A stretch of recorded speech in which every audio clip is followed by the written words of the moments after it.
Theo, thank you both very much indeed.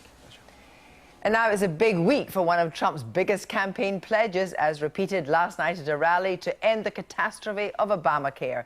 Emily is live in Washington. Emily. Thanks, Kirsty. Yes, this is perhaps the first big legislative test of the Trump administration, and it's left his own party feeling deeply divided. You might remember on the campaign trail that rallying cry was that he would repeal and replace Obamacare, and that's exactly what he is trying to do now. But what he's suggesting, or suggested so far as an alternative, is hated by pretty much everyone. Republican moderates think it will adversely hit the elderly and the poor. The right-wing Republicans say it's just Obamacare light, way too expensive. They want the whole thing gone.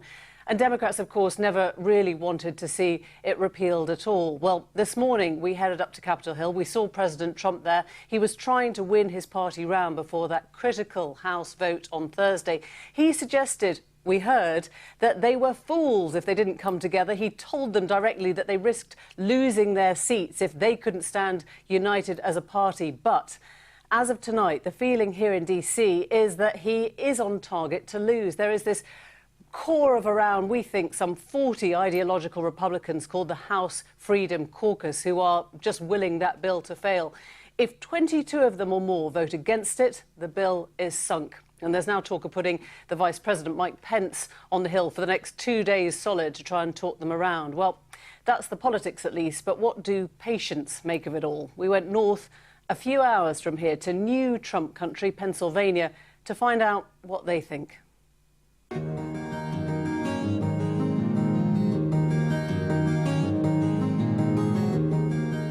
For the first time in 24 years, the people of Pennsylvania voted Republican.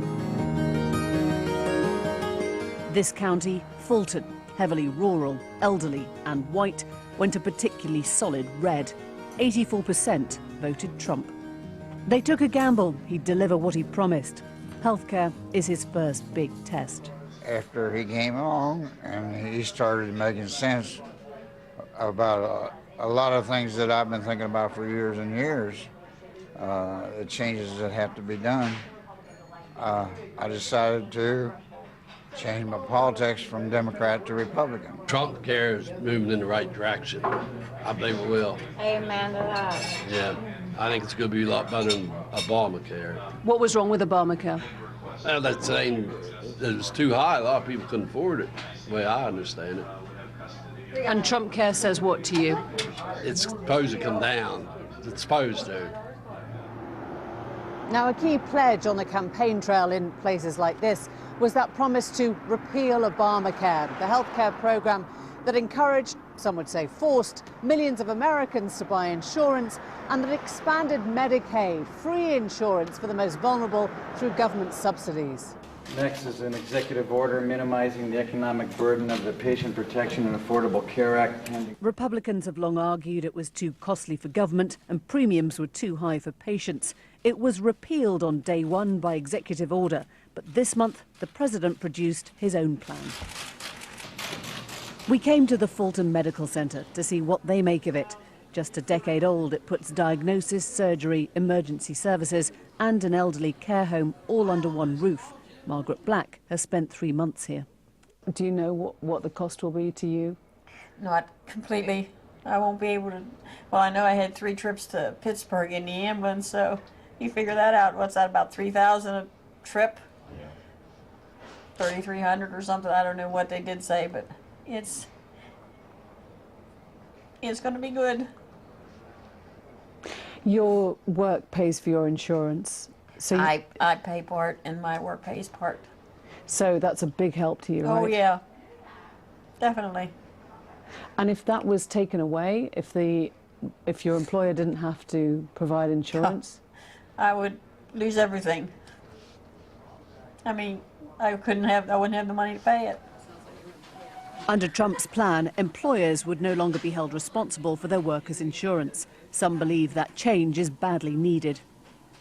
I think that it needs to be revamped. I think it needs to be changed. Companies that offer health care like my husband's, which we're fortunate for, that's a great thing. But there's companies out there that can't afford to pay for health care for their employees. They're going to end up shutting their doors, and that's going to hurt our economy even more. Broadly, this plan would cost the government and big business less. Let's show you how that could look in practice. Under Obamacare, Medicaid was expanded in the majority of states. Large employers were obliged to provide insurance to their workers. Health insurance became mandatory, with fines for those who didn't enroll, and there was a cap on the difference insurance providers could charge older people. Under Trump Care, they intend to cut Medicaid expansion and stop any more states taking it up. They will free employers of the obligation to insure their workers. They'll stop insurance being mandatory, but say those who go 2 months without it may face higher policies. They'll use tax credits to help people buy it, and they'll make major cuts to women's health programs, including Planned Parenthood.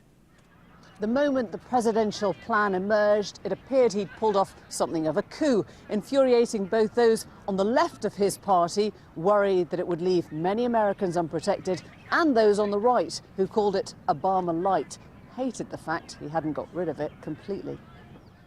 Then this emerged. The non-partisan Congressional Budget Office, think along the lines of our OBR, predicted that 24 million more Americans would be uninsured by the next decade if the proposals went through. Older, poorer people would be worst hit.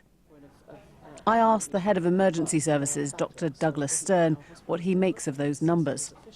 I don't think that is an exaggeration. I think we could have more uninsured patients, and that's going to push them towards an expensive health care, the emergency department. Because if someone's uninsured, they're going to wait until they have an acute problem. And then once they have that acute problem, they're going to go into the system through the emergency department.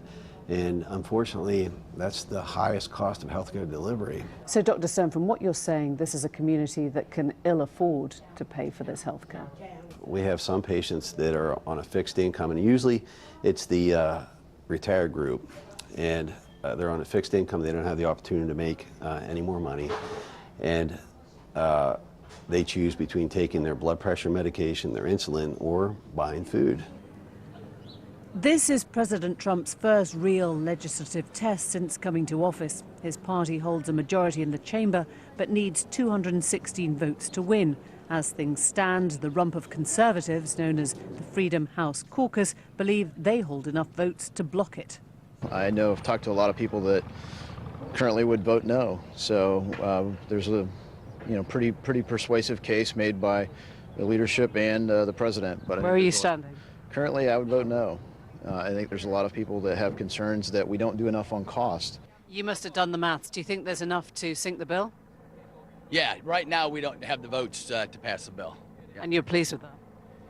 Well, no, I want to get to yes, but I want the Trump presidency to be a success, right? And so everybody agrees, right? The right-wing think tanks, the liberal think tanks, both agree the architecture and structure of Obamacare remains. That's not debatable. So, Mr. President, did you make a persuasive case in what you said? The president himself went to Capitol Hill this morning to lobby for the bill in his own inimitable style, telling Republican congressmen they risked losing their seats if they didn't vote it through. Tremendous health care plan, that's what we have, and they're going to be adjustments made, but I think we'll get the vote on Thursday. You say that you're under Affordable Care, American Health, no one even knows what it's called, but just like Hillary Care of the 1990s or Obamacare now, or who knows, perhaps Trump Care or even Ryan Care next, the sticking of a name on the bill is not about pride or posterity, it's an attempt to affix political blame for if it all goes wrong.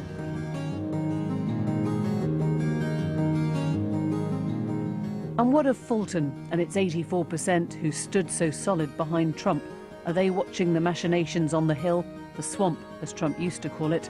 They'll give him the benefit of the doubt for now. They need to see their president win. Whether they'll like it if he does is perhaps a bigger question for another day. That report from Emily.